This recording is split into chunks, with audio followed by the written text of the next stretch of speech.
Bonjour à tous. L'armée américaine chercherait-elle un moyen de contrôler le climat? C'est la question qu'on se pose aujourd'hui dans e-reportage. Contrôler le climat en déclenchant par exemple des cyclones ou en provoquant des sécheresses. L'idée paraît farfelue et pourtant, en plein Alaska, l'armée américaine développe depuis plusieurs années un programme de recherche scientifique et militaire sur l'ionosphère. Alors fantasme ou réalité, voici l'enquête d'Audrey Avram sur un récit d'Adrien Pinon. Et si un jour nous pouvions contrôler le climat? Nous sommes en Alaska, au milieu des glaces. Derrière ces grilles, sur plus de 20 hectares, se trouve une base de l'armée américaine. De loin, on distingue une forêt d'antennes de plus de 20 mètres de haut. Il y en a plus de 80. Officiellement, cette base abrite un programme de recherche scientifique et militaire sur l'ionosphère, l'une des couches de l'atmosphère. Nom de code, HAARP. Un nom qui suscite de nombreuses rumeurs et interrogations depuis des années. On pense généralement que les Américains y étudient le contrôle des communications, voire des phénomènes climatiques. Nick Begich est chercheur. Cela fait 15 ans qu'il tente d'en savoir plus sur les expériences menées au cœur de l'Alaska. Après plusieurs années d'enquête, il est arrivé à rentrer en contact avec l'un des concepteurs du projet HAARP, le physicien Bernard Island, qui veut lui donner accès à des données confidentielles. Ce qui est apparu à la lecture de ces brevets concernait des recherches pour manipuler le climat, des manipulations climatiques, voire même des manipulations de l'environnement de manière très particulière, tout ça pour des applications militaires. Manipuler le climat, cela paraît impensable. Mais être capable d'envoyer un cyclone ou une sécheresse chez ses ennemis, cela ressemble à l'arme absolue. Les Américains essaient-ils vraiment de contrôler les phénomènes climatiques? C'est ce que croit Luc Mampey, chercheur pour le groupe de recherche et d'information sur la paix et la sécurité.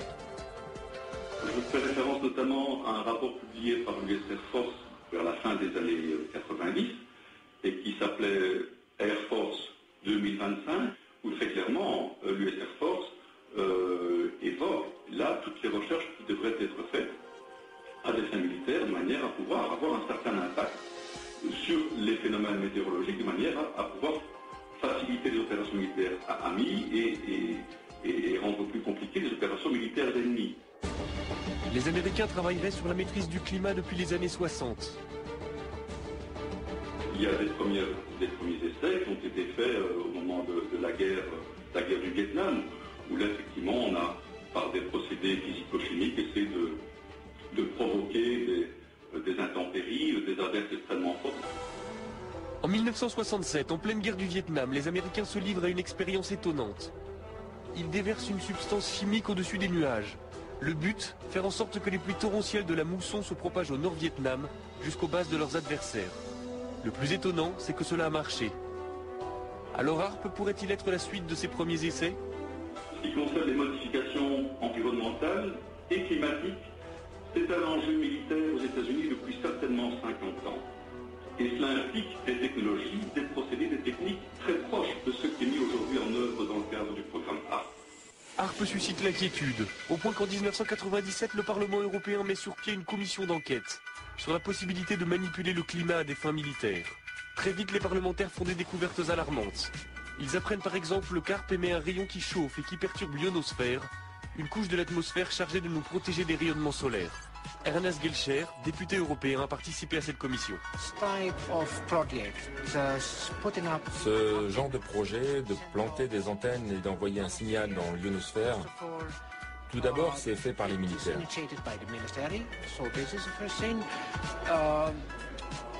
Ils ne savent même pas quel impact ces expériences pourraient avoir. Je pense que derrière tout ça, il y a des objectifs militaires qui pourraient être un peu plus ambitieux, un peu plus vastes que ceux qu'ils veulent bien admettre en public. Très vite, les travaux de la commission se heurtent au refus américain de s'exprimer sur HAARP. À l'époque, le président de la commission est un parlementaire britannique, il s'appelle Tom Spencer. Convaincu du danger que le projet pourrait représenter, il essaie d'obtenir des précisions de la part des responsables américains, mais sans succès. Nous n'avons eu absolument aucun contact avec les Américains.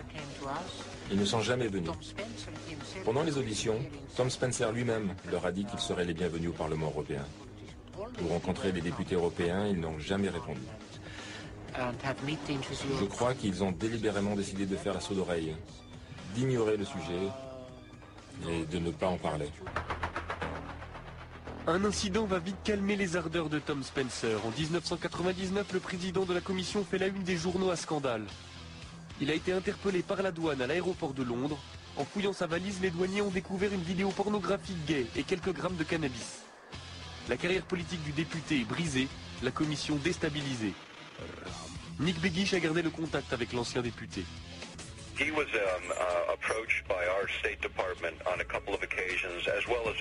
Il a été approché par les autorités américaines plusieurs fois, comme tous les membres du comité. On lui a demandé de ne pas organiser ses auditions. Il a refusé et même accéléré la procédure. Il a essayé de parler avec les Américains, il a essayé de parler avec l'OTAN. Un jour, il a même appelé Al Gore devant moi. Ils étaient amis depuis des années et Al Gore a refusé de le prendre au téléphone de la Maison Blanche. Il était vice-président à l'époque.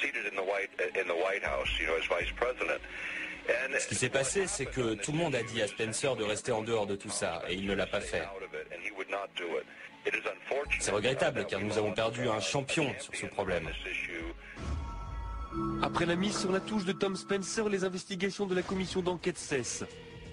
Cela n'empêche pas de nombreux chercheurs de continuer à se poser des questions sur les expériences menées par l'armée américaine en Alaska.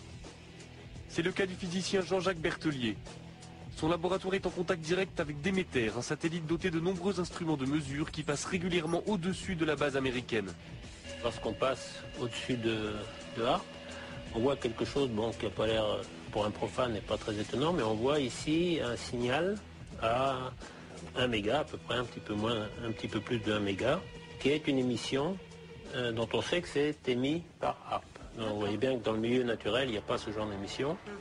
Et ce qu'on voit surtout qui est intriguant, c'est le fait qu'on a une baisse d'un facteur 2 ou 3 de la densité et une augmentation assez sensible de la température.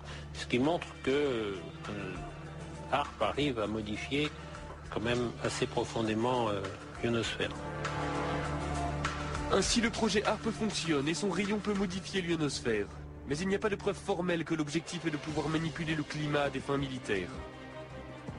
Pourtant, le docteur Begich est persuadé que l'armée américaine possède une arme d'une puissance sans précédent. On va continuer à parler de ce projet pour sensibiliser le public et pour convaincre les politiques de prendre les choses en main. Pour nos libertés, pour nos vies privées, personne ne peut l'ignorer. HARP, c'est l'une des pièces d'un puzzle très complexe. Le silence de l'armée américaine alimente les peurs et les fantasmes.